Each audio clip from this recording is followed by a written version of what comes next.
श्री स्वामी समर्थ श्री गुरुदेव दत्त। आपल्या सगळ्यांचे स्वामी गंध या चॅनलवर खूप खूप स्वागत आहे। आजचा पहिला व्हिडिओ ज्याची सुरुवात आपण देवपूजेने करणार आहोत। आज रविवार असल्यामुळे उंबरठ्याला हळदीचे लेपन करायचे असते।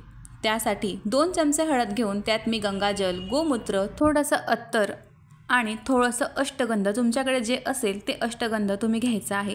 माझ्याकडे हे काशीचं अष्टगंध होतं, ते अष्टगंध मी त्यात टाकलेलं आहे।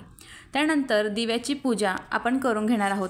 छानपैकी दिव्याला हळदीने, कुंकवाने मी छान असं सजवून घेत आहे, म्हणजे सुशोभित केल्यानंतर दिवा अतिशय सुंदर दिसतो आणि आपल्या मनाला देखील खूप प्रसन्न हे वाटत असतं।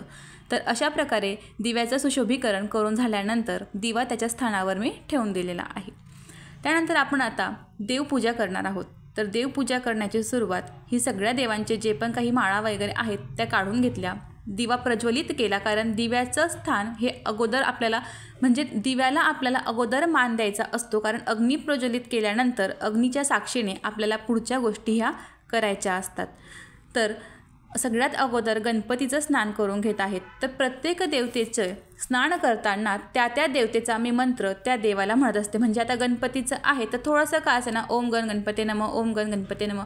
आता कृष्णाचं आहे तर कृष्णाय वासुदेवाय हरये परमात्मने प्रणत क्लेशनाशाय गोविंदाय नमो नमः, या मंत्राचा जप मी करत असते। सगळ्या देवांची पूजा करून झाल्यानंतर महादेवाची पिंड आपल्याला धुवायची असते, म्हणजे महादेवाच्या पिंडीला आपल्याला स्नान करायचं असतं। तर अगोदरच्या देवतेचं जे पण काही स्नानाचं पाणी आहे किंवा तीर्थ आहे ते मी दुसऱ्या एका भांड्यात काढून घेते व्यवस्थित। त्यानंतरच मी महादेवाच्या पिंडीला स्नान घालते, कारण महादेवाचं पाणी हे तुळशीला चालत नसतं म्हणून, कारण इतर देवतेच्या स्नानाचं पाणी मी तुळशीला अर्पित करते। त्यानंतर महादेवाला मी सफेद चंदन लावलेलं आहे। सफेद चंदन लावल्याशिवाय मला महादेवाची पूजा ही पूर्णच वाटत नाही, का तो एक सवयीचा भाग झाला असेल म्हणूनही, पण सफेद चंदन महादेवाला लावायला मला खूप आवडतं। त्यानंतर सगळेच म्हणजे मुग, एक अक्षत, एक गव्हाचा दाणा असं मी महादेवाला अर्पित करते। त्यानंतर सगळ्या देवतांना खूप सुंदर अशी फुलं वाहून झाल्यानंतर त्याच्यावर मी एक छोटी अशी गुलाबाची पाकळी ठेवलेली आहे, कारण दिसायला छान दिसतं म्हणून। तर फुलं आणि देवांचा हा अतिशय सुरेख असा संगम आपण आपल्या देवपूजेमध्ये करीत असतो। देवाला फुलं वाहिल्यानंतर मला तरी असं वाटतं की आपल्या पूजेमध्ये, श्रद्धेमध्ये जो सेवाभाव आपला असतो तो भाव आपण फुलांच्या रूपामध्ये म्हणजे फुलांच्या गंधामध्ये देवापर्यंत पोचवत असतो। तर अतिशय सुंदर अशी माझी देवपूजा झालेली आहे। तुम्ही देवतांच्या चेहऱ्यावरचे भाव बघू शकतात, ते किती प्रसन्न भासत आहेत ते। तर असा माझ्या घरामध्ये हा छोटासा असा महाराजांचा छान फोटो आहे, जो फोटो अतिशय प्रसन्न वाटतो। त्यानंतर मी हळदीचं लेपन करीत आहे उंबरठ्याला। तर हळदीचं लेपन करताना मी हातानेच त्याचं लेपन हे करत असते, व जे थोडंफार असतं ते उरले खाली म्हणजे उंबरठ्याच्या अगदी खाली जवळ नेऊन खाली सारवून हळदीनेच सारवून घेते आणि त्याच्यावर मग रांगोळी टाकत असते। तर असं हा माझा पण सवयीचा भाग आहे, म्हणजे खाली हळद लावल्यामुळे ते सुद्धा पवित्र असं बनतं। अगोदर आपण शेणाने अंगण सारवायचे, त्यानंतर तिथे आपण रांगोळी टाकायचे, पण आता फ्लॅट सिस्टीममध्ये असं शक्य नाही, त्यामुळे मी हळदीनेच खाली थोडं सारवून घेतलेलं आहे। आणि हे तुम्ही बघू शकता, कुंकू मी एक पाण्यामध्ये थोडा भिजवून घेतलेला आणि त्यानंतर कुंकवाचे छोटे असे ठिपके मी उंबरठ्यावर दिलेले आहेत। अगोदरपासून देत असल्यामुळे त्याच्यावर थोडे डाग पडलेले आहेत। त्यानंतर माझी मुलगी जी माझ्यासोबत प्रत्येक कार्यामध्ये थोडा सहभाग घेत असते, तर रांगोळी काढण्यातही तिचा थोडंसं योगदान होतंच। तर अशी ही सुरेख अशी रांगोळी काढून झाल्यानंतर आपण स्वामींना नैवेद्य देणार आहोत।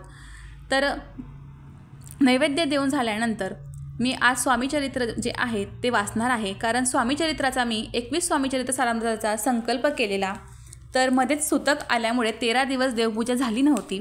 त्यानंतर कालपासून सेवेला मी सुरुवात केलेली आहे। तर आता मी स्वामीचरित्र सारामृताचं पारायण करणार आहे। 21 पारायणाचा संकल्प मी केलेला होता, तर आता जे उरलेले आहेत ते 2-2 करून स्वामी प्रकट दिनापर्यंत त्याचं पूर्ण असं वाचन मी करून घेणार आहे। तर सगळ्यात अगोदर स्वामींच्या मी पोथीला हळद, कुंकू, अक्षदा, धूप, दीप दाखवून घेतलेलं आहे आणि पारायणाला सुरुवात केली।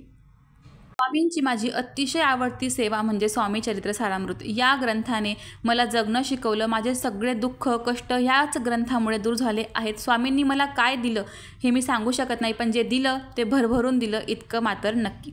हे झाल्यानंतर मी स्वामींची आरती करणार आहे। त्यासोबत मी 11 माळा जप करून घेतला। एक वेळेस स्वामींचा तारक मंत्र म्हटलेला आहे आणि त्यानंतर स्वामींची आरती करून पारायणाची सांगता केली, म्हणजे आजच्या पारायणाची सांगता केली।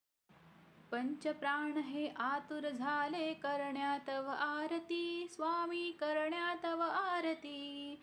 सगुण रूपाने येऊन स्वामी स्वीकारा आरती। हरिहर संगे ब्रह्मदेवही खेळे तव भाळी, स्वामी खेळे तव भाळी। पुनव हासते प्रसन्नतेने मुखचंद्राच्या वरी, लाजविती रविते जाला तव नयनांच्या ज्योती, स्वामी नयनांच्या ज्योती।